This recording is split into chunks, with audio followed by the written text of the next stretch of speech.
So hello everyone, welcome to the video. So if you are a clinical research professional, you might have definitely heard the term on-site monitoring or remote monitoring. After COVID, the term remote monitoring have come into forefront and is being utilized by a lot of CROs and sponsors. So in this particular video, we would understand that what are the advantages and disadvantages of on-site and remote monitoring and what is the future of monitoring when it comes to clinical research. So make sure you subscribe to our channel to receive such amazing content and it will provide us motivation moving forward. Without wasting any further time, let's start.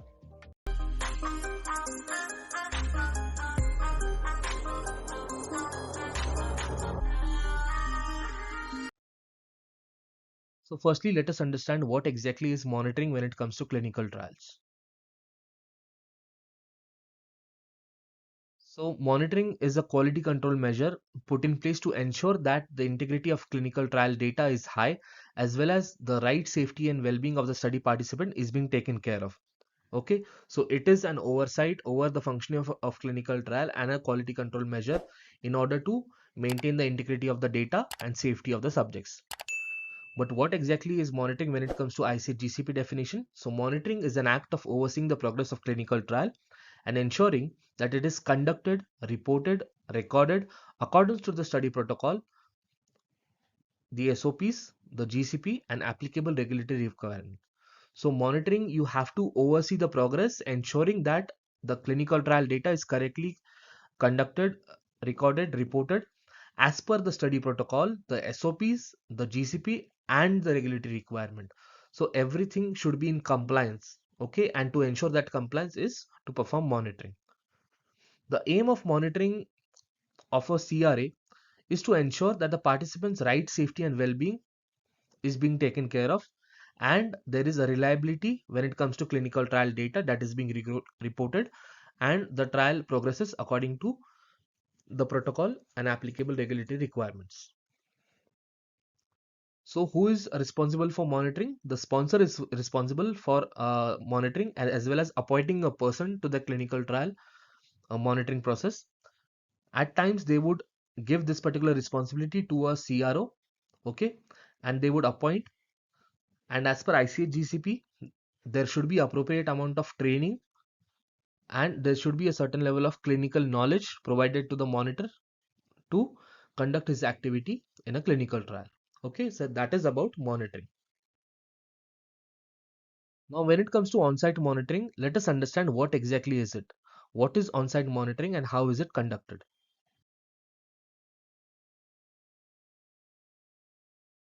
So when it comes to on-site monitoring, it means performing monitoring at that particular site, which means on-site. So you have to travel to that particular site. So when it comes to on-site monitoring, CRA has to travel to that site and traveling takes time. It takes physical efforts and after traveling also you need to give your peak performance. Okay. So no matter what your traveling is, which part you're traveling from, what time you're traveling from, you have to go to the site and perform at the highest level. So travel is one of the significant aspect of on-site monitoring. Next thing is availability. Now during on-site monitoring, the availability of site team is total. Okay, you have the site team in front of you. You can go ahead and discuss a particular issue. You can get that issue resolved. Okay, and it is vice versa from site. If the site has any particular issue, they can clarify to you face to face. It gives you availability. It gives you their attention, and it makes the process of monitoring very easy. Next thing is visibility. Okay, so whenever a CRA is on site, he has complete visibility of how the site is conducting the clinical trial, what are the site processes, and the chances of the CRA detecting any deviation from the protocol, any issue, any risk is highly enhanced when it comes to on-site monitoring. If the CRA is not on-site, he would not be able to see what exactly is happening at the site. So visibility is one of the key factors when it comes to on-site monitoring. Next thing is control. So being on site gives CRA more control over the site functioning, site processes to understand and review the evidence firsthand. If the CRA is not on site, he would not be able to control or understand the site perspective that much, and it would lead to certain misunderstandings or even some safety concern. Again, if the CR is on site, he can do detailed investigation and understand what exactly is the root cause. If the CR is remote, then this particular control is not. Okay. So when it comes to monitoring, on-site monitoring, there are challenges such as the travel, okay, such as the effort that is required to put.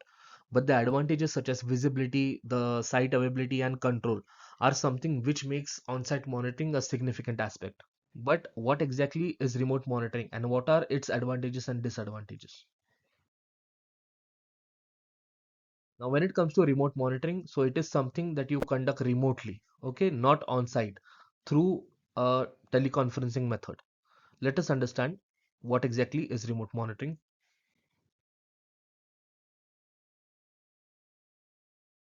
So, in remote monitoring, the first and foremost advantage is the reduced cost, and this reduced cost is the cost saved by the sponsor.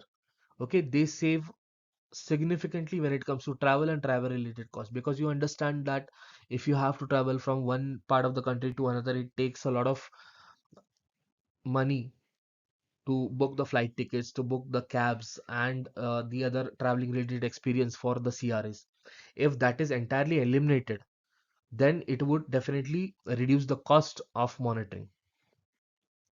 The second thing is time save. Now, in this remote monitoring, CRA does not have to travel. He does not have to spend that entire amount of time. He can get his sleep and then he can perform at a peak time. You do not need to block your entire schedule to perform site monitoring. Okay, so it is also a time saving method of monitoring.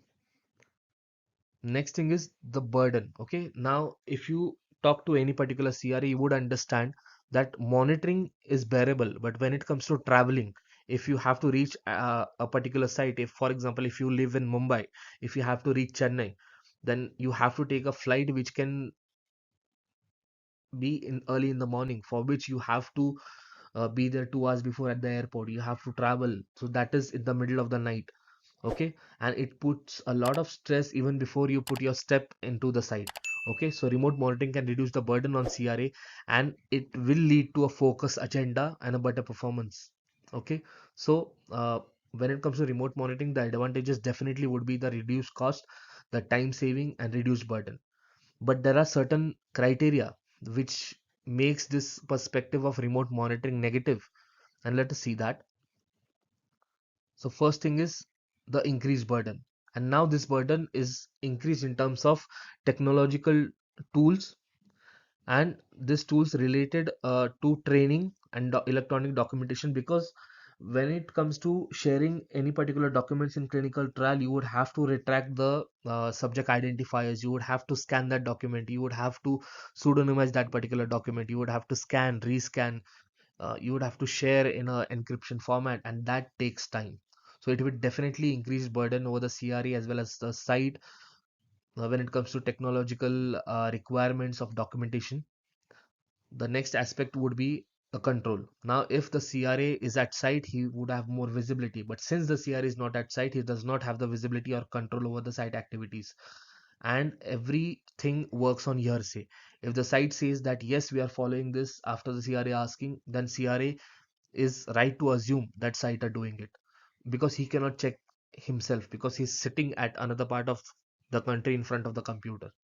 Okay, so any ongoing issues or protocol deviation cannot be easily tracked through remote monitoring, or any ongoing issues cannot be addressed through remote monitoring. So control is a big factor. Next, the site workload. Now you would understand when it comes to remote monitoring, it requires a significant amount of time to prepare for it. Again, a dedicated CRC for the remote monitoring is not always possible, because CRCs also have concurrent trials to conduct, concurrent subject visit to conduct. Whenever you are conducting remote monitoring, they have to sit in front of the computer and answer your questions. But if you're at site, then even if the CRC leaves, you can mark that particular activity and discuss with the CRCs, and CRC is able to give you more amount of time whenever you are at site. But when it comes to remote monitoring, then having that particular resource dedicated to you is not always possible. Also, the activities such as scanning, sharing, pseudonymizing the documents is something which is higher and not always compliant by the site. So you would have understood that what are the advantages and disadvantages of on-site and remote monitoring. And moving forward, yes, the remote monitoring would be increasing, but we have to understand the importance of on-site monitoring, the importance of man on the ground, the importance of a person looking at the trial conduct with his own eyes and reporting that in a monitoring report. I think this will have a significant impact when it comes to documentation of the clinical trial, conduct of the clinical trial, the issue and risk detection, as well as the functioning of the entire clinical trial to ensure patient rights, safety, and well-being. So thank you for watching this video. So if you have learned about on-site and remote monitoring, and if you have your opinions, then make sure that you drop us a comment. Also make sure that you subscribe to our channel so that we can bring you additional quality content and enhance your knowledge.